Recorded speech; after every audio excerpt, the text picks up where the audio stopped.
Então, por exemplo, toda vez que a Lídia passa por algum local e ela percebe tudo que o pai fez, né, e ela vai aprendendo quais princípios que o pai aplicou, e isso é que vai moldando quem a Lídia é, né, como pessoa, e vai ensinando para ela sobre negócio e dinheiro, ela depois, em algum momento da história, ela encontra um diário do pai.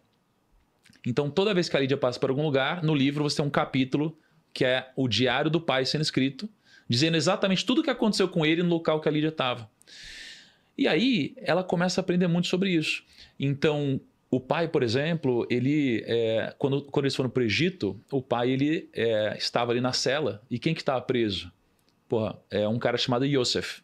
Né? Yosef é o José do Egito. E o José do Egito, poxa, que tem princípios incríveis de quando ele liderou o Egito.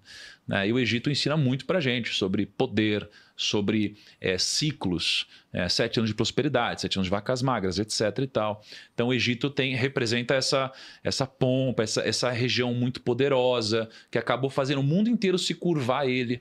Né? E como que isso aconteceu e como que a gente pode aplicar isso na nossa vida. Então a gente tem alguns lugares diferentes. E a gente passa, inclusive, por um grande momento de uma grande guerra, né, mundial. E ali a gente encontra algumas similaridades com a nossa própria vida, né, onde o meu bisavô, por exemplo, ele veio fugido da guerra. Né, e o meu bisavô era chamado de Vincenzo, era o nome dele. E aí o Vincenzo, ele teve o Mário. Isso de verdade? Isso de verdade. Ou no livro? Eu fiquei confuso agora. No livro confuso. Também. No livro também. Né? E tem um momento do livro onde você tem um Vincenzo, que teve o Mário, que teve o meu pai, que é o Marcelo. Né? E o bisavô da Maíra chama Vincenzo também. E o vô dela também chama Mário. E eles também vieram da Itália. Então a gente começa a passar por vários cenários, alguns muito caóticos, onde a gente acaba aplicando essas regras de negócios e princípios de dinheiro que funcionaram. E que acabam se cruzando com grandes momentos da nossa civilização. Então você pode entender como um personagem fictício ou um personagem que de fato existiu. Mas que nos ensina muito e funcionou em vários momentos da nossa história e que podem ser aplicados hoje por alguém no século XXI, né? Que princípios seriam esses, cara? Assim, dando alguns exemplos, né? Porque você falou, pô, a gente escolheu esses locais avançando no tempo para que a gente pudesse ver também a questão de como isso influencia nos negócios.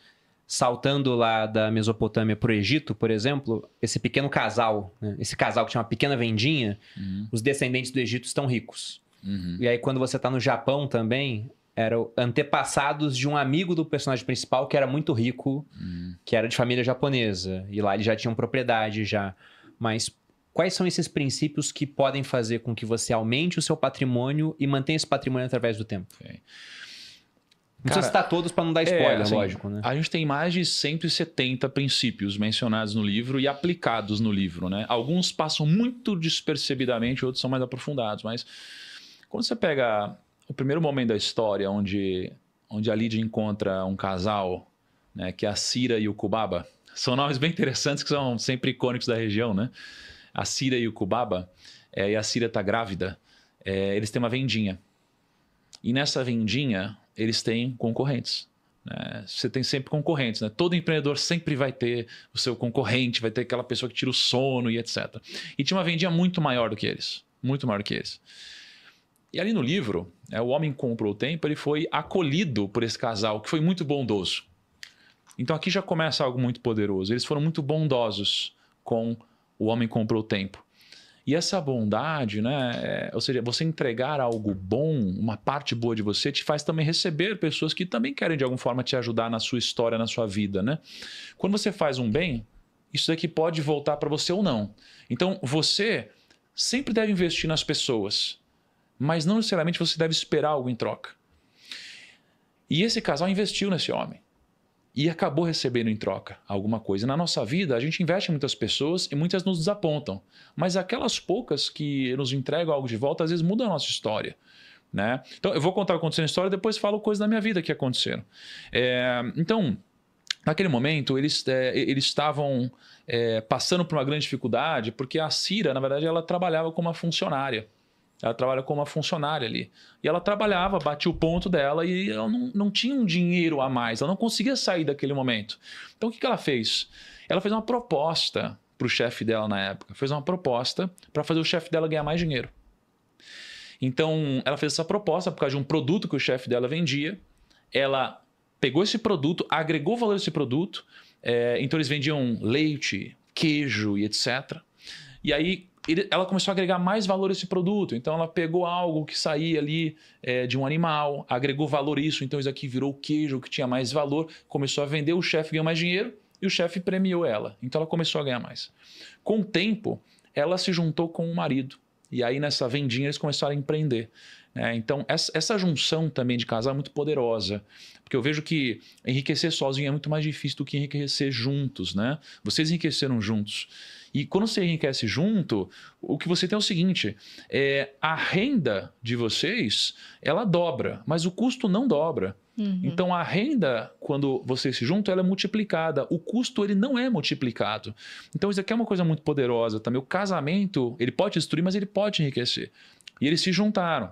Quando eles se juntaram, cara, existia um conselho muito poderoso ali para eles, que foi o seguinte, olhando para o lado, existia uma vendinha onde ela estava crescendo tanto que esse cara, ele começou a ficar arrogante e ele começou a perder o foco. Então, ele começou a querer vender todos os produtos dentro da venda. Ele começou a fazer tudo muito rápido.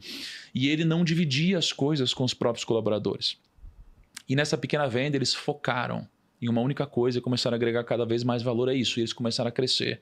Eles começaram a cuidar dos próprios clientes. E com o tempo, eles foram agregando mais valor, com foco, e foram crescendo cada vez mais, né? Então, existem muitas lógicas. Essa é uma delas. O foco, o enriquecimento a dois, a bondade, o investimento em pessoas mesmo sem esperar nada em troca. Isso te enriquece.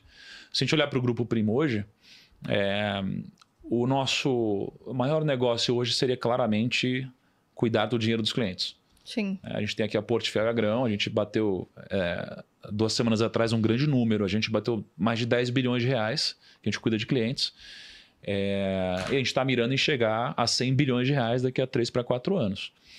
E é um negócio que há 2 anos e meio atrás era zero. Só que o que é interessante desse negócio?